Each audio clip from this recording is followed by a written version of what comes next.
మనీషా దేవ్యాని ఇద్దరు కలిసి ఫైల్ కొట్టేయాలని చూస్తూ ఉంటారు కదా.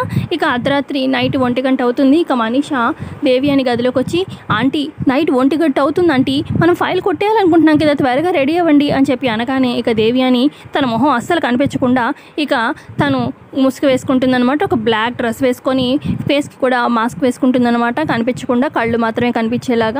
నువ్వు రెడీ అని చెప్పి ఇక దేవ్యాని అంటుంది. సరే అయితే పదండి ఆంటీ అని చెప్పి అనగానే ఇక ఇటు లక్ష్మి వాళ్ళ గదిలోకి వస్తుంది. మిత్ర, లక్ష్మి, పిల్లలు అందరూ గాఢ నిద్రపోతూ ఉంటారు. ఇక ఆ ఫైల్ ఎక్కడ పెట్టాడా అని చెప్పి ఇక డస్క్ అంతా ఓపెన్ చేస్తూ ఉంటుందన్నమాట. దేవ్యాని ఒకతే ఆ రూమ్లోకి వెళ్తుంది.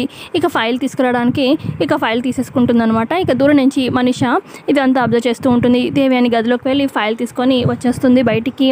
ఇక ఇంట్లో నుంచి ఇక తను దేవ్యాని బయటికి వెళ్ళిపోతున్నట్టుగా అలా చూపిస్తూ ఉంటారనమాట.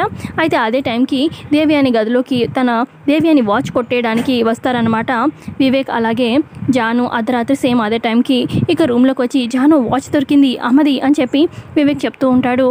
పదండి అని చెప్పి ఇక వివేక్ జాను రూమ్లో నుంచి బయటకు వచ్చేస్తూ ఉంటారనమాట ఎవరు చూడకుండా. ఇక అదే టైంకి ఇంట్లోకి అదే ముసుగుతోని దేవ్యాని రావడం గమనిస్తుందనమాట జాను.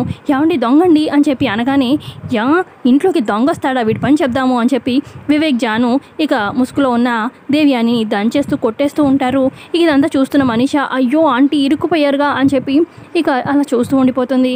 ఇక ఇంతే అండి మరి ప్రోమోలో చూపించింది. మరి కమింగ్ ఎపిసోడ్లో ఇంకేం జరగబోతుంది అనేది తెలుసుకుందాం. వీడియో నచ్చితే లైక్ చేయండి. థ్యాంక్స్.